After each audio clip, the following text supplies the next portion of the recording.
Oh, well, there we are. I was going to come to that towards the end, but now you know.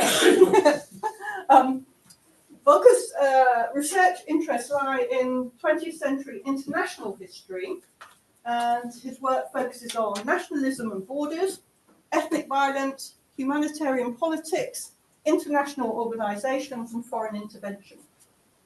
He's the author of The Politics of Self-Determination, Remaking Territories and National Identities in Europe, 1917 to 1923.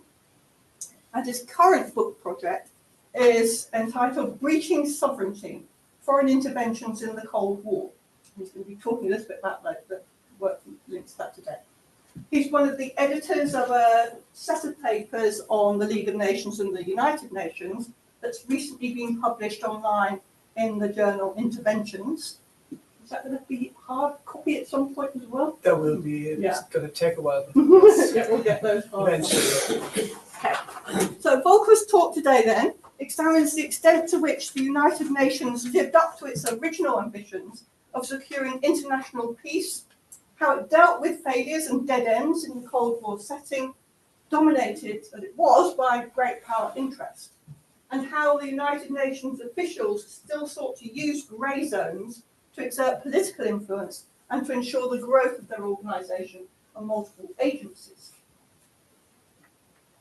The talk is going to draw on some case studies. So Volker will talk about the early Kashmir conflict, the Congo Crisis of the 1960s, and the East Pakistan Crisis of 1971.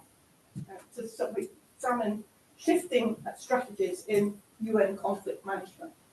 And as we can see, what's been going on in the past week or so with the Trump-Putin negotiations over Ukraine, these sorts of organisations and the role of the UN still absolutely vital for dealing with conflict and conflict management in the world today. So, over to you. Yeah, thank you. Thank you so much, Melanie. And I'd also like to thank the organisers, Ian and Andrea, and the Historical Association for inviting me and for giving me the opportunity to share some of my research with you tonight. Thank you also to you, everyone, to turn out this late in the evening on a cold February night. And as well, I hope that online you can well hear me and see me as well. Perhaps as a first note, you might have noticed that I've very slightly changed the title. I think originally it just only said dead ends and grey zones, and I felt that's maybe just a bit too bleak. So I added the high hopes at the start, so that at least we've got something positive to begin with. And but it actually also really, in a way, links to one of the key points that I want to make tonight is that if we look at how the United Nations approached crises and conflicts during the Cold War, we can't really say there was one genuine approach that they took, that either the UN was totally irrelevant or that it took sides. But I think what we'll see, and that's going to be one of the key points that I'll make tonight, is that the UN grappled with a key contradiction, really, between, on the one hand, having a very high ambition, of course, to maintain international peace, and on the other hand, really having only limited means at its disposal. So in terms of its political and military authority. So that's, in a way, if we want, we can start with the high hopes. And I think I put this in the blurb for this talk as well. Now it's nearly 80 years that the UN was created, and we've got the UN Charter in June 1945. And I think it's useful to go back to that original document, just so we get a sense of the spirit of the time in 1945, coming out really of a very devastating global military conflict.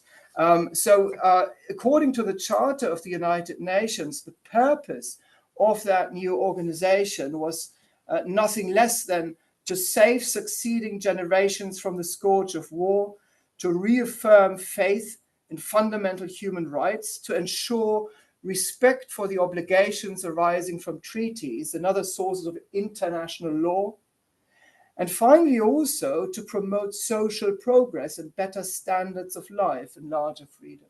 So I suppose if we read those words today, they sound probably even more ambitious than they might have sounded for people at the time. So that really set the bar for the UN very high.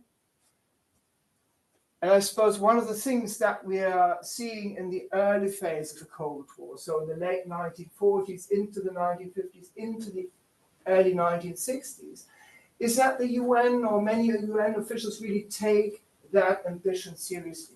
And they really try to deliver, if you like, on that original premise.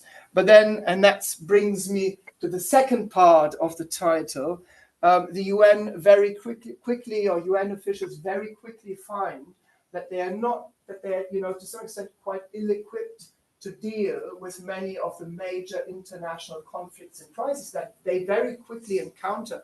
If you think of Kashmir, if you think of Palestine, the Korean War, and then subsequently, of course, many others. So what I suppose the three cases that we're going to look at tonight really show is the limitations, not just the ambitions, but also the limitations of the UN trying to resolve or at least manage those conflicts. And then finally, and perhaps that's, to some extent, to me, it appears as perhaps one of the most interesting aspects here, is that we've got these what I call gray zones.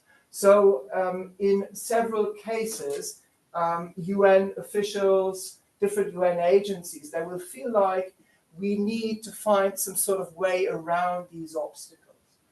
One of the key obstacles is, of course, national sovereignty. If the government of a certain state objects to any kind of, let's say, military or substantial, robust UN intervention, it's going to be very difficult for the UN to actually carry out that intervention. If there is deadlock in the UN Security Council, as today we know it very often happens, then it's going to be very difficult.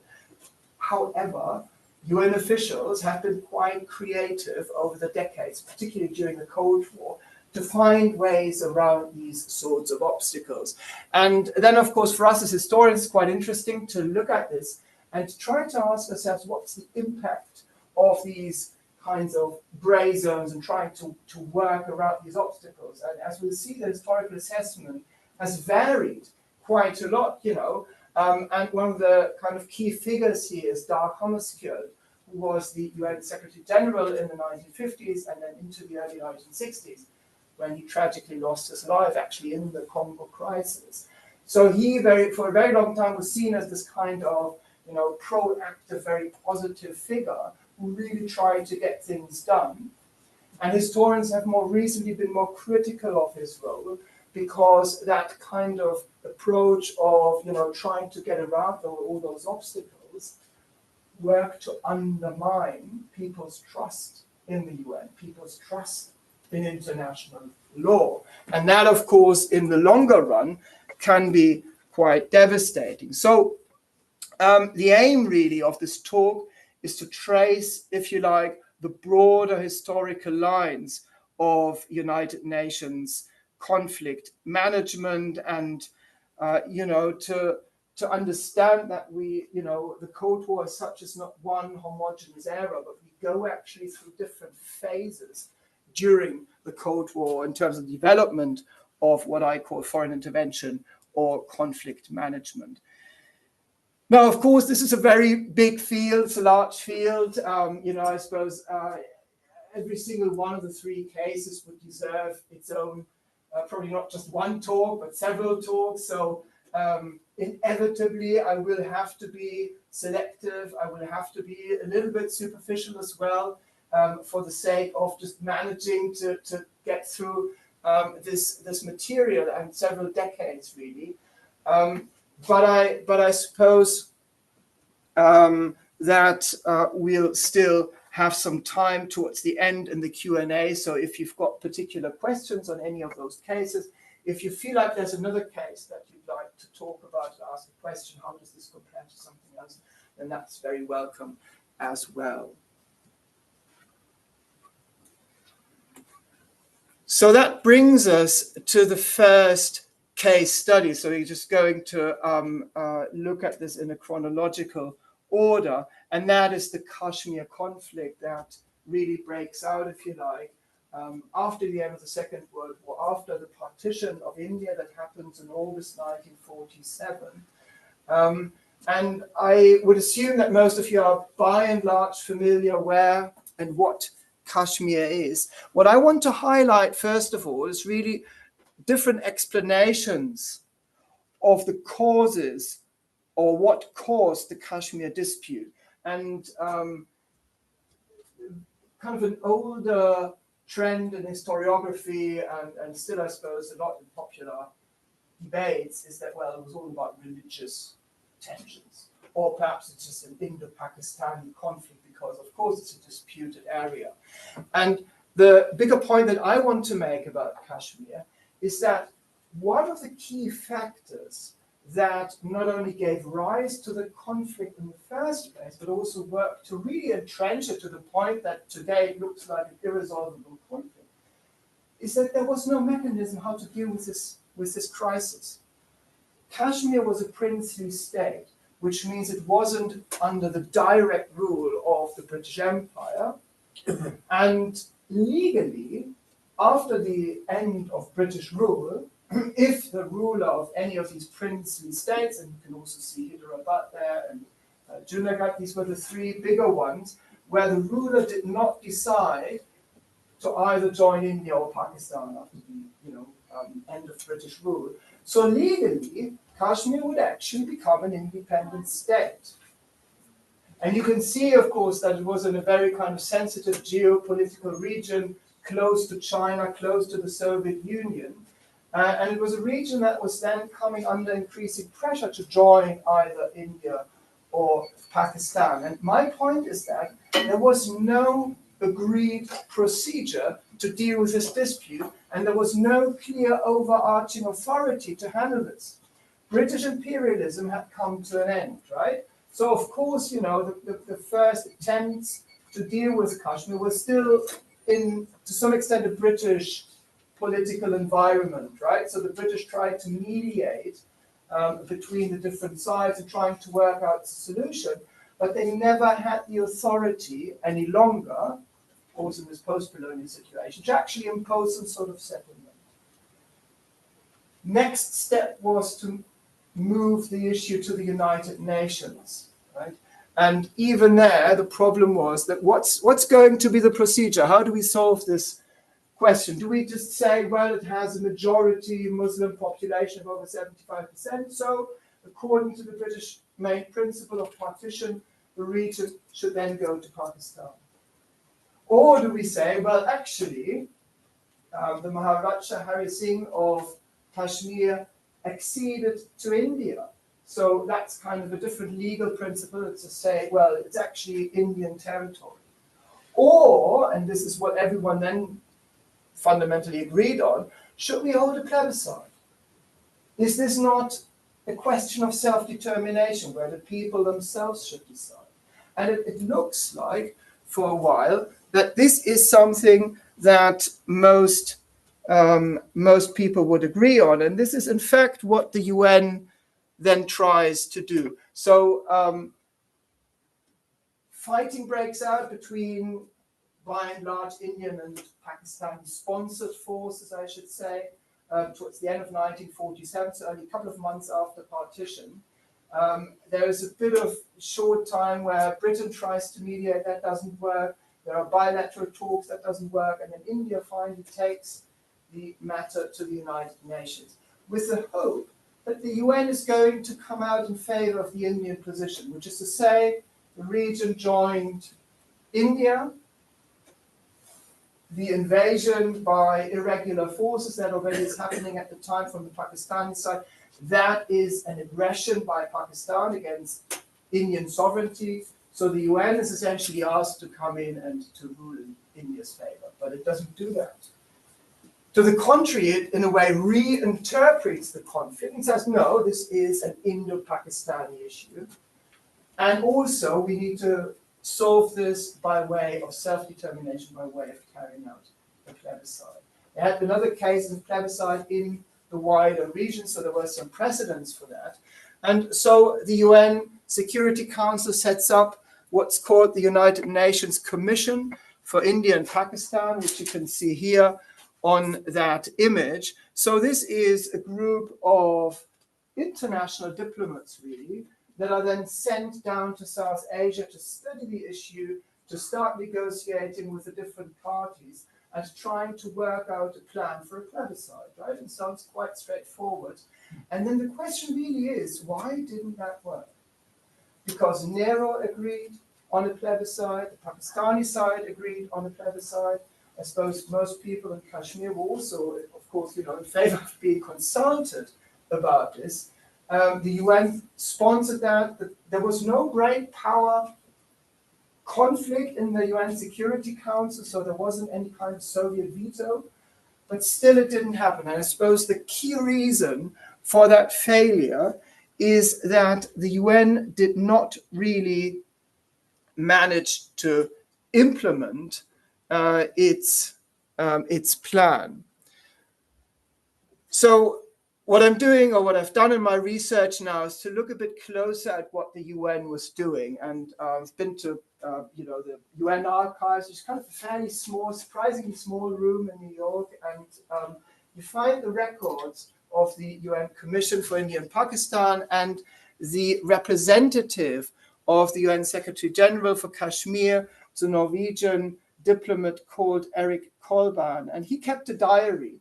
And he was actually, early on, he was quite optimistic that the UN would actually be able to carry out the plebiscite because the UN managed, or the UN Security Council managed, to get an agreement for a ceasefire, which then happens on the 1st of January 1949. So this is essentially the situation that we still have today, right? So we have that kind of division of Kashmir along that ceasefire line. It's not peace, it's still a ceasefire, right?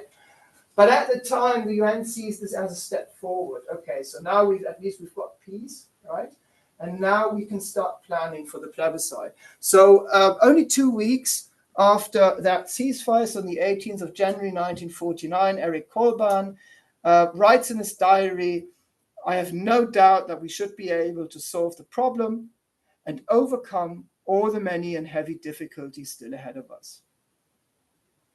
But then, as I said, there are a number of obstacles. There's a number of difficulties, particularly the fact that the Indian side does not necessarily agree with a neutral administered Kashmir, but they still have the opinion, well, actually, legally, okay, we agree to a plebiscite, but this is our territory.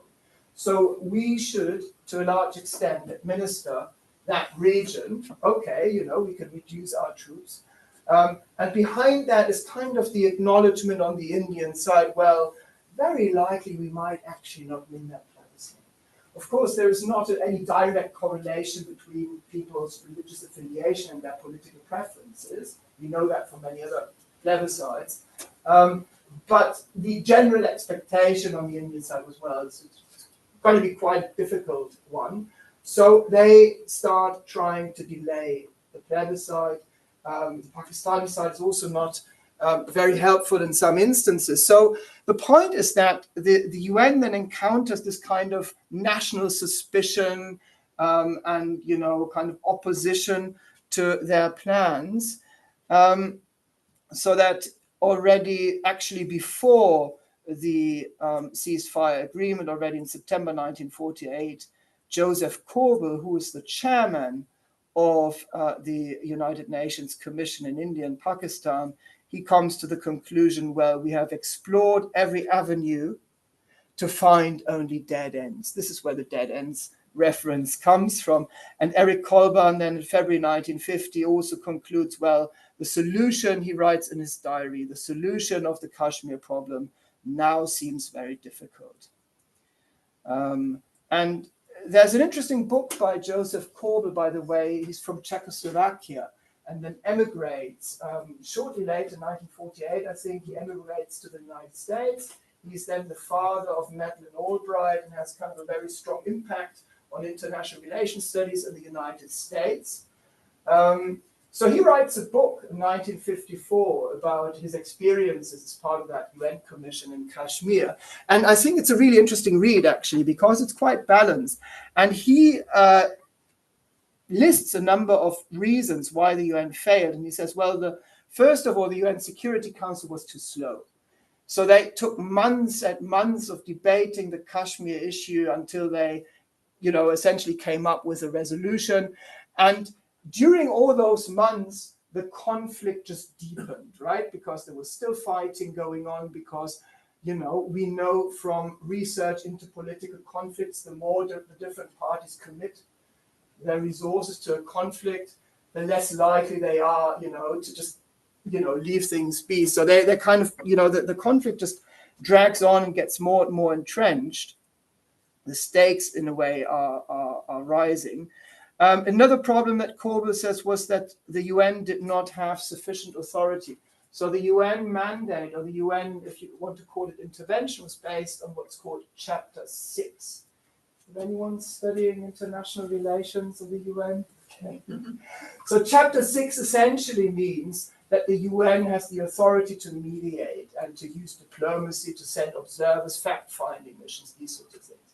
Whereas Korbel says, well, we should have used Chapter 7, which includes military measures and gives them much more kind of, if you like, political military clout to impose a settlement. And then finally says, well, the UN should have actually, or the International Court of Justice should have judged that Indian claim that Kashmir acceded or joined their country, which was contested by Pakistan because they said, well, that happened under duress. And the UN, in a way, tacitly agreed with that judgment, but never made it really kind of transparent. I think one of the things that Joseph Korbel missed, and I think that is really telling, because it still informs his book to a large extent, is that one of the key problems was this naive belief of finding, some sort of perfect solution to the problem. So if only we come up with a perfect plan for Kashmir that everyone can agree on, then we'll solve the problem. So in the book, he still writes, UNCIP, so the UN Commission for India and Pakistan, must demonstrate its complete integrity and impartiality. It must present only such proposals as were balanced to the point of perfection in all politically and military aspects, every word of which could be defended by unshakable arguments.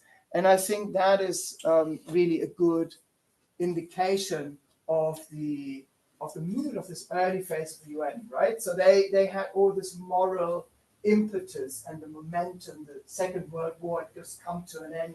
They've got these high expectations. They deem themselves the moral authority of the world.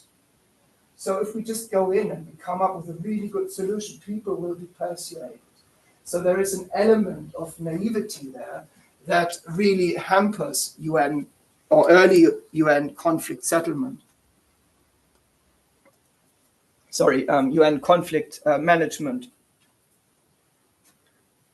So, of course, as we all know, then the result is this almost irresolvable conflict that just, continues to this very day. So the UN after 1949, after 1950, still for a couple of years tries to find this perfect solution, which is really running up against all sorts of problems and difficulties. And in 1953, the UN essentially gives up on, trying to carry out a plebiscite, and then says, well, this is essentially, they don't say it, I think, that explicitly, but essentially this is a bilateral matter between India and Pakistan. And as we know, there are several wars in 1965, 71, 1999, and, since 1989, there's, an almost armed rebellion on the Indian side of the ceasefire line. So I think what it also shows us, this example, is that failure of UN conflict management can be extremely costly. So if they don't get it right, that really causes a lot of problems. It causes, of course, problems for people who live there, right? Because they are, essentially divided. It wrecked the economy. So I suppose everyone, or nearly everyone in Kashmir, is really unhappy. So this is what more recent studies also have again and again really demonstrated. It's also really, I think, quite damaging for India and Pakistan, in that it just kind of entrenches that Indo-Pakistani conflict, because they just can't get over that conflict, that dispute over Kashmir.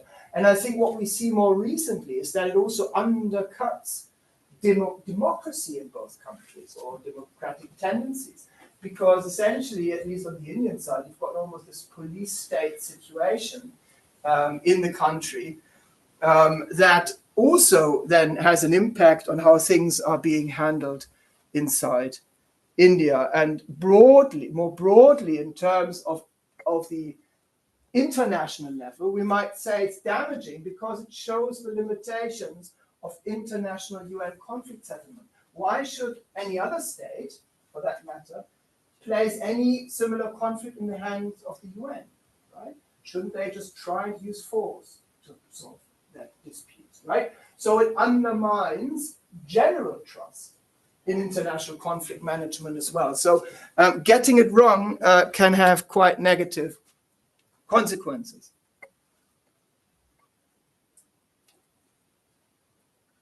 Which brings us to the second case study, which certainly isn't a case of naivety and timidity and passivity on the side of the United Nations. In fact, some of the lessons that people in the UN learn from these early failures in Kashmir, a very similar thing, by the way, happening in Palestine, where the UN also comes up with this partition plan. It's never implemented, with consequences down to this very day, of course. So what policymakers or planners and UN officials learn is, first of all, we need to come up with more robust missions, right? So this is the origins of peacekeeping in the 1950s. So this idea is kind of first experimented with in the Middle East, in fact. With this idea, well, we actually need troops on the ground to implement our resolutions. So that is certainly one element that they learn. And we can see that. So Dag Hammarskjöld is perhaps one of the most prominent UN Secretary Generals, who in a way embodies this more proactive, aggressive, assertive approach. His aim, I would say, politically, is to install the UN as the prime global international authority for managing conflicts as part of the Cold War, but also really to manage decolonization, which was gaining momentum in the late 1950s and early 1960s. So wherever Britain and France and other European colonial powers withdraw, the UN sees an opportunity almost to move in, right? And to be almost this kind of more benign international force, to ensure that these new post-colonial states would be civilized and join, the international community in a peaceful way. So it's quite interesting that, I suppose, in the late 1950s, Dag Hammarskjöld, 1958, he gives an address where he reflects on United Nations peacekeeping, and he says the UN Secretariat has by now had extensive experience in establishing and maintaining UN operations involving military personnel, and it can quickly provide any operation of that nature. So it seems like they're seeing peacekeeping as almost this kind of blueprint, new approach that they want to apply to other regions. But he issued, a word of warning or of caution, if you like, in that same text or in that same address. He says the United Nations personnel cannot be permitted in any sense to be a party to internal conflicts and UN troops should not be used to enforce any specific political solution. There should also be a prohibition against any initiative in the use of armed force. And all of that was thrown overboard in the Congo operation, which was the single biggest UN military intervention of the Cold War, with at the peak of over 20,000 UN troops in that country. The UN did become a party in the conflict. It did seek to impose a political solution. And it did take military initiative. In fact, it started perhaps as a peacekeeping operation, but very quickly developed this character of nation building, with this idea the UN steps into what they see as a vacuum left behind by withdrawing European imperial powers, and for that matter, the Cold War conflict. So the UN is kind of presenting itself, we are stepping in to keep the Cold War out, and we are a neutral force and do not have any kind of political interest. So it's interesting to see what Hammarskjöld then writes in 1960, so very shortly after the Congo operation starts. He writes, Africa is still a virgin territory, and the UN's aim in Africa is to assist new states to mold their new national and regional life now that they enter the community of nations.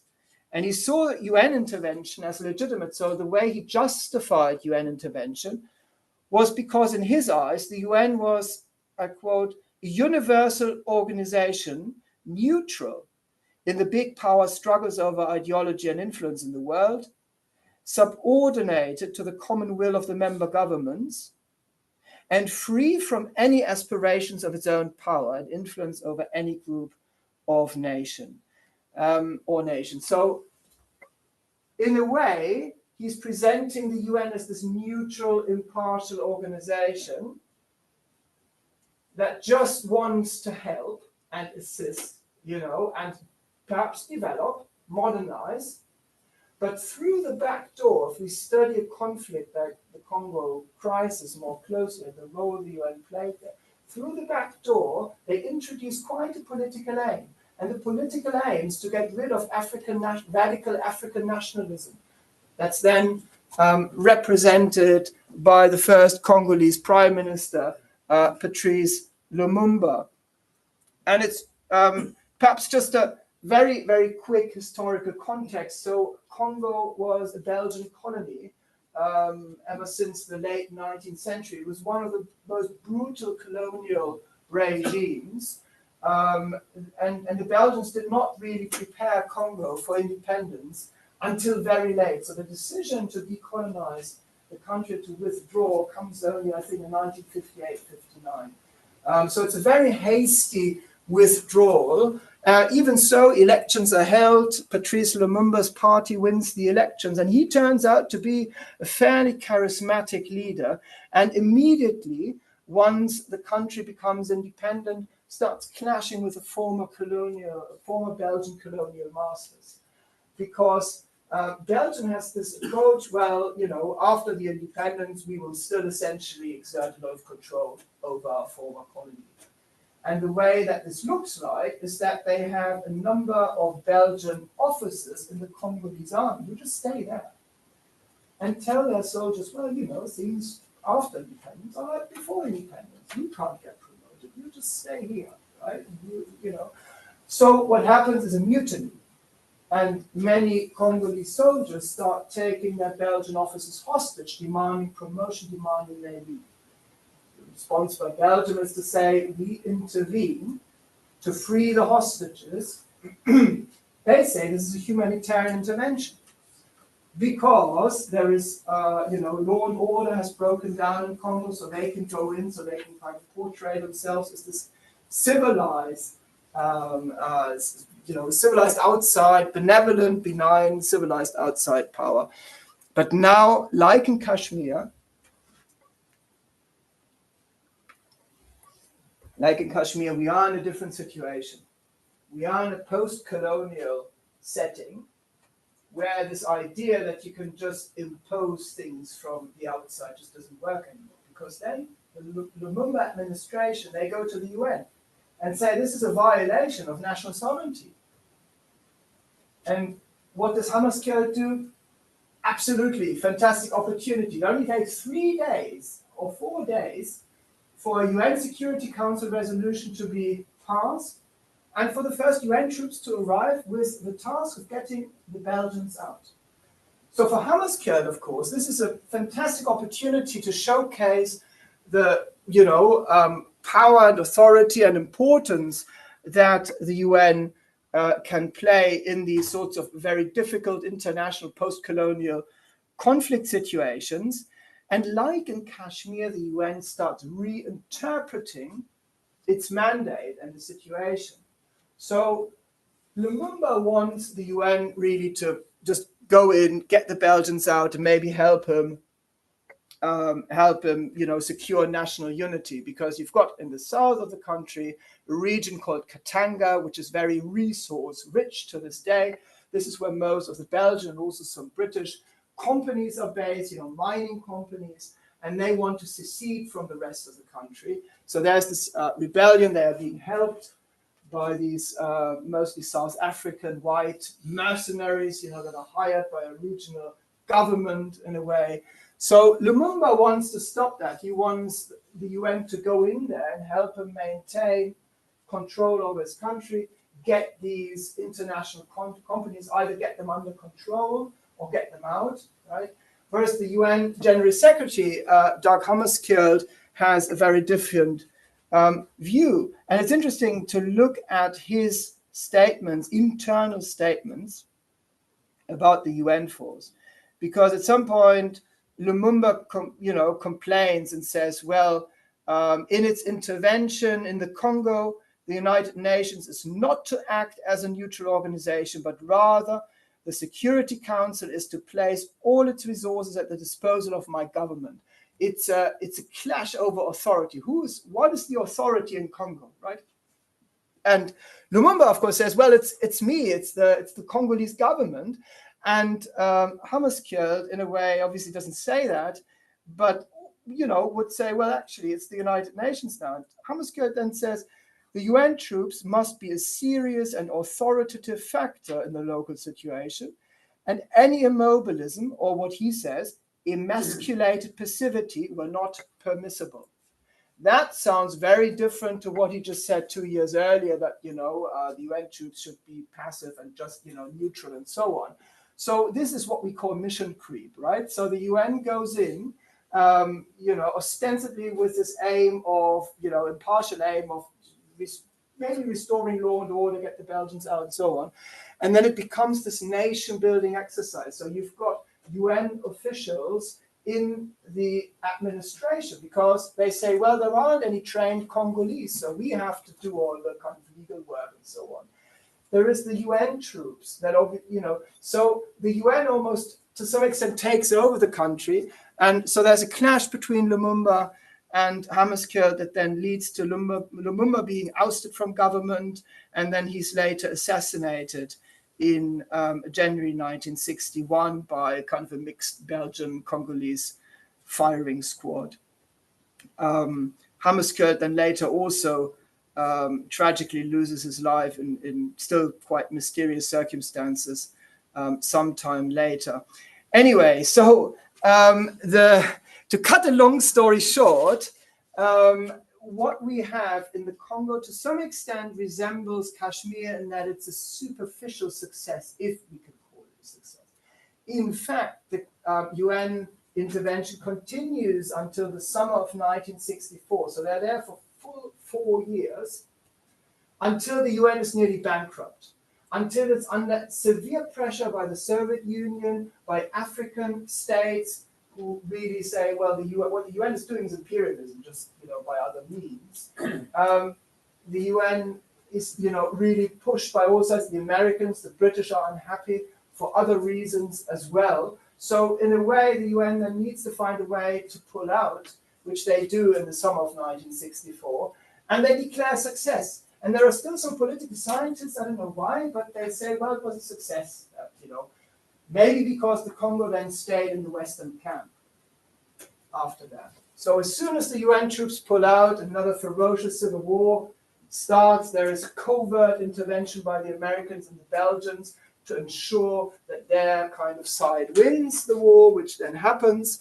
And eventually in 1965, we've got the creation of the really infamous dictatorship by Colonel Mobutu, which then continues to 1971 and destabilizes not just his own country, but the larger region to an extent that, just very recently, I'm not sure if you followed that, there have been fights at the border between Congo and Rwanda and the Goma region. These are, to some extent, aftershocks of that kind of failed UN intervention, of course, colonialism as well. There are many other factors, but I think one factor certainly is this kind of attempt to impose some sort of UN modernization, nation building exercise.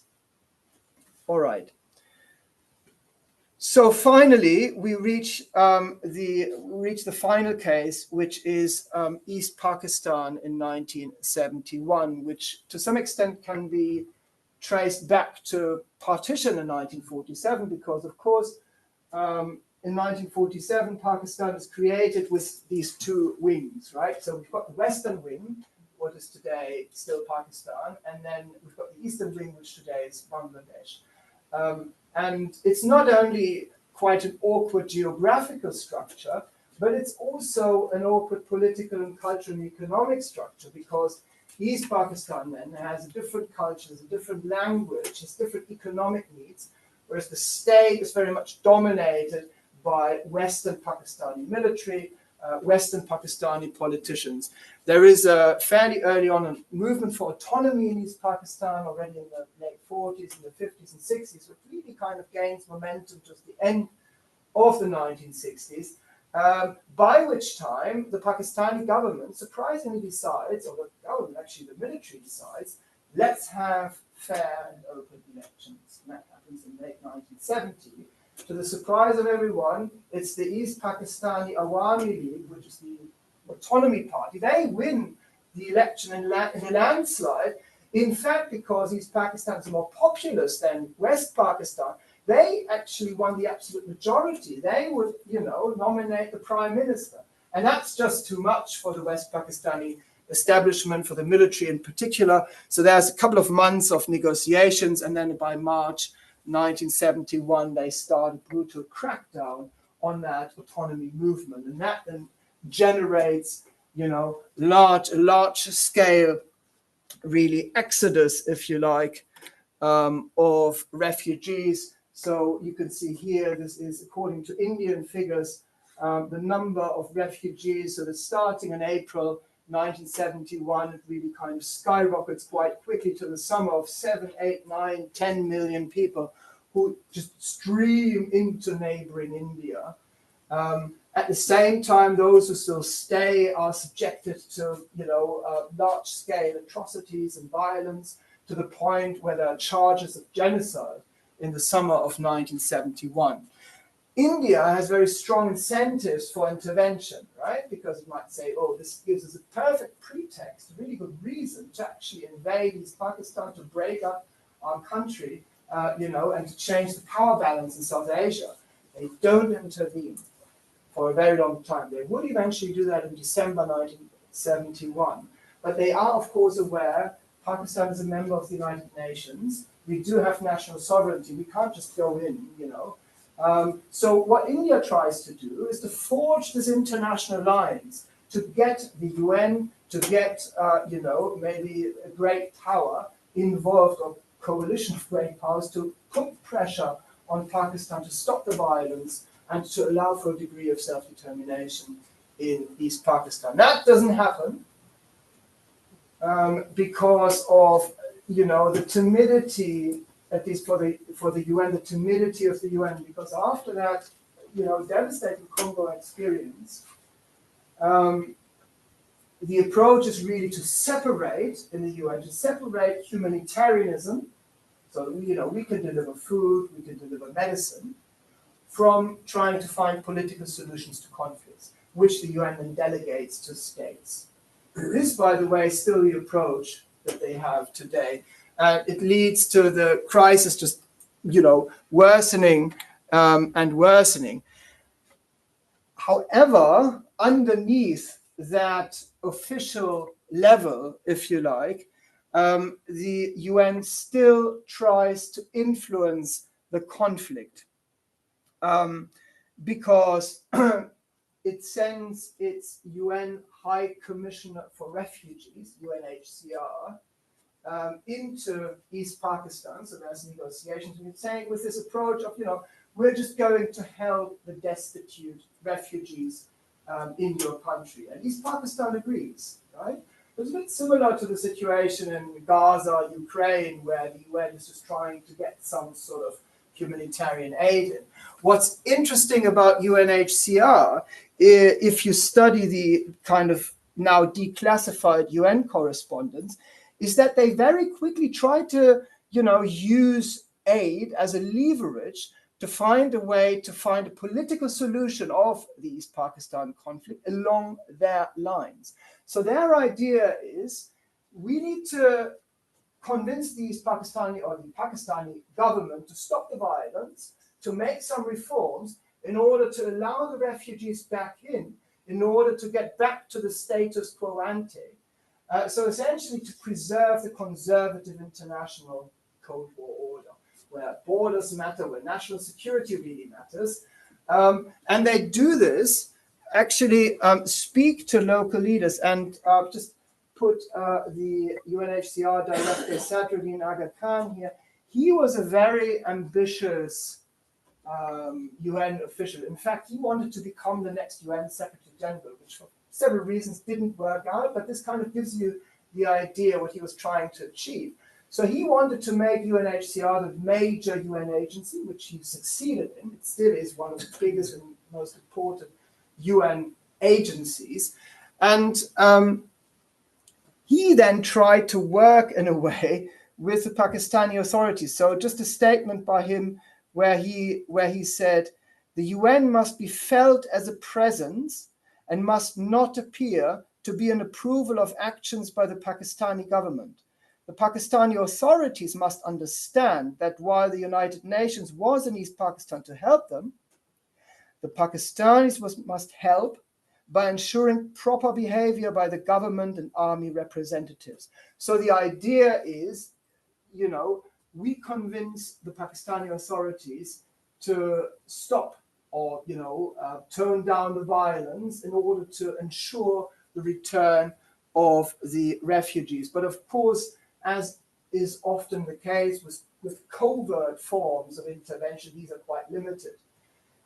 They were also limited because India did not allow UNHCR to operate on their side of the border in order to set up these camps to allow people to move back into East Pakistan. So all these efforts really ultimately came to nothing, were defeated by India and by others.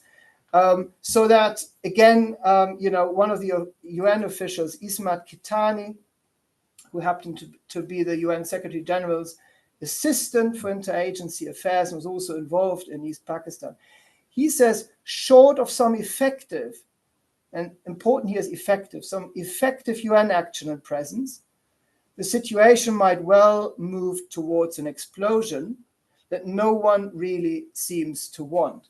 And that is really the danger here, right? So that we know that ultimately India intervened and had the backing by the Soviet Union, so there wasn't going to be any kind of UN Security Council intervention to stop India from intervening. In a way, fortunately, they were able to defeat the Pakistani military in I think a 10-day or 2-week campaign. But, of course, Pakistan was allied to the United States and to China. It was a fairly dangerous war that might have easily escalated further. My point here is that if UN conflict management, if international conflict management fails, it generates incentives for unilateral action that can be really dangerous. How am I doing time-wise? Maybe 10 minutes. Okay, all right. So that gives us a bit of time to talk about another aspect that I think is really interesting about the East Pakistan crisis, because this international inaction, the fact that neither the great powers, nor the UN, nor India, or anyone was effectively doing something about this crisis to stop, it enraged a number of young, particularly young humanitarian activists who really tried to do something. And I was just going to give you two examples here. One is a British organization at the time that called itself Operation Omega, which consisted of a small number of British and American young people who said, well, Oxfam and War on Want and the UN, they don't really do a good job, because yes, they do deliver some aid to East Pakistan, but it doesn't reach the people, right? It reaches the Pakistani military, so it doesn't do any good. So what we are going to do, we're going to cross ourselves illegally from India into East Pakistan. We'll deliver the food to the people directly. But we're going to alert the Pakistani authorities beforehand. Why? Because that generates a lot of publicity. And then they are forced to arrest these people. They look, as though they are martyrs. Creates a major headache for the British Foreign Office, because they need to bail them out and get these young people out. But it's also really kind of shows, in a way, challenges this more established form of humanitarian aid to just work with governments, right? Another example is an organization that's called Terre des Hommes, which has a Danish branch.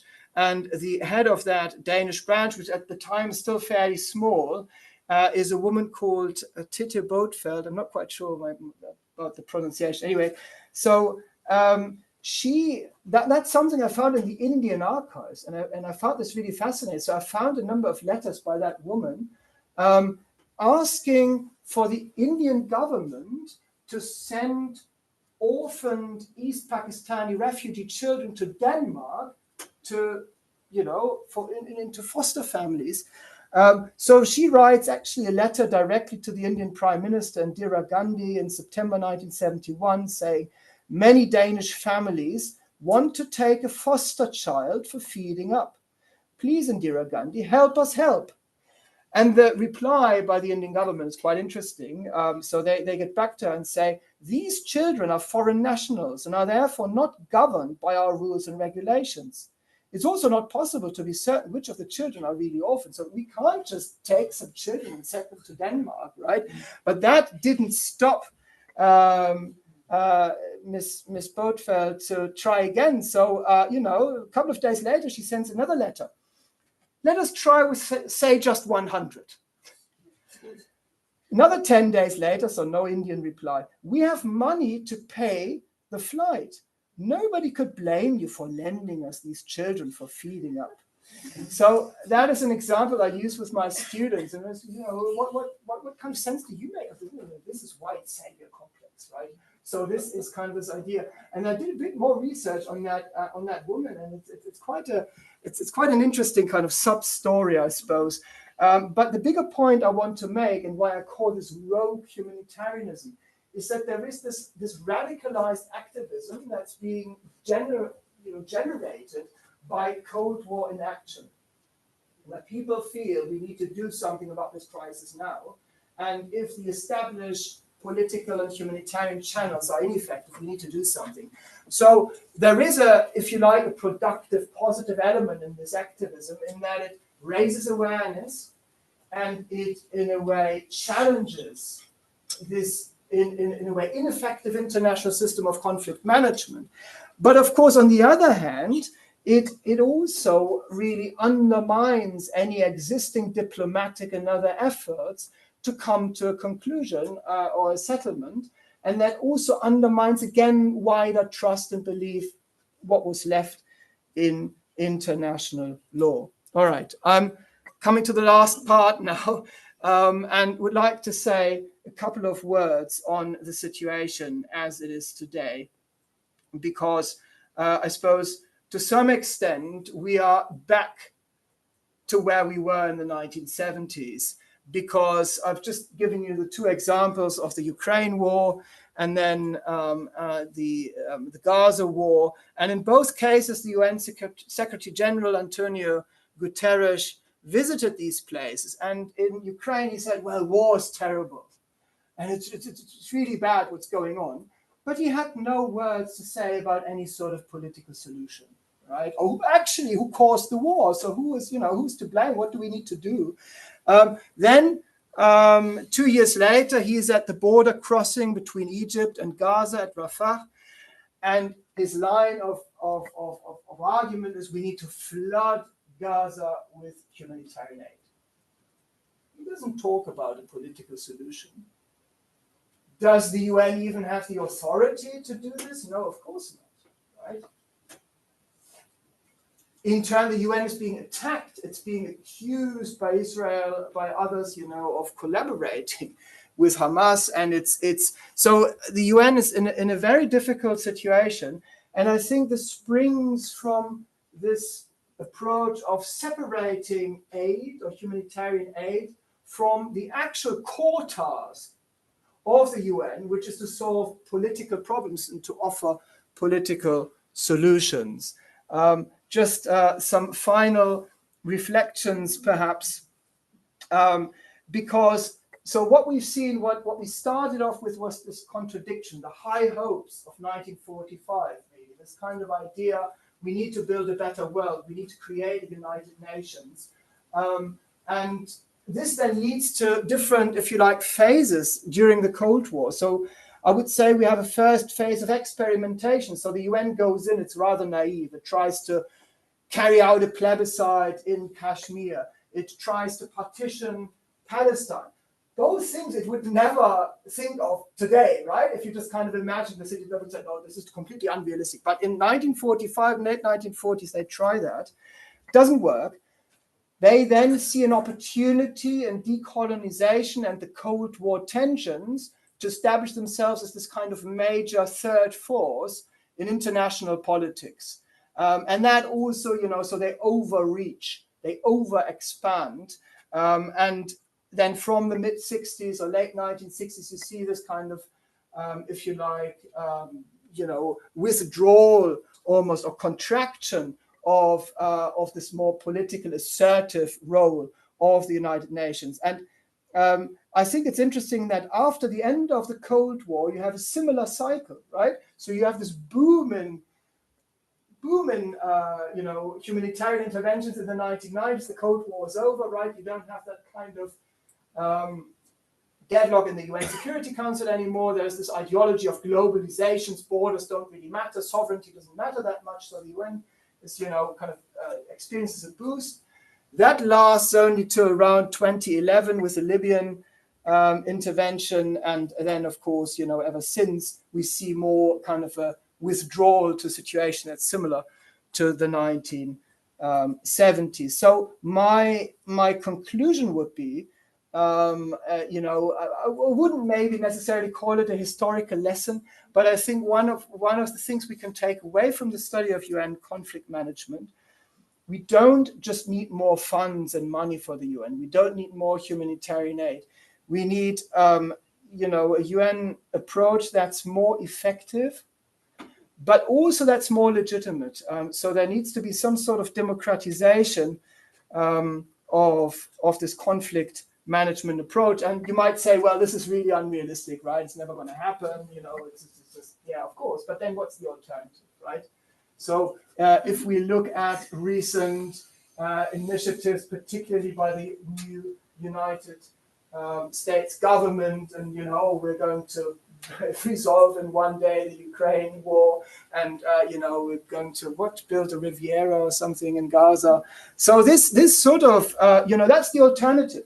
The alternative to some sort of multilateral conflict management is precisely to leave it to the national interest and erratic interest, for that matter, of the great powers. And I don't think that is a very positive outlook. So whether that kind of historical lesson of having kind of a more effective and more legitimate UN conflict management has any chance of being implemented, obviously is highly doubtful, but I would say it's important to say it nonetheless. Thank you very much.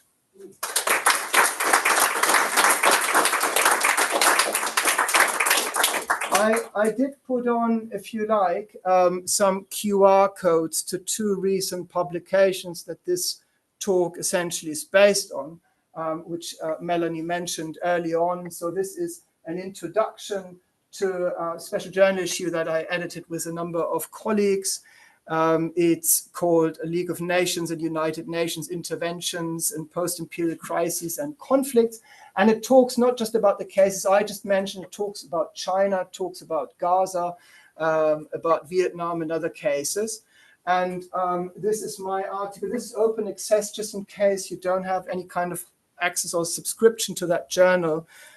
This is very much on Kashmir, Congo, and East Pakistan. So, but now I'll just open it up to questions.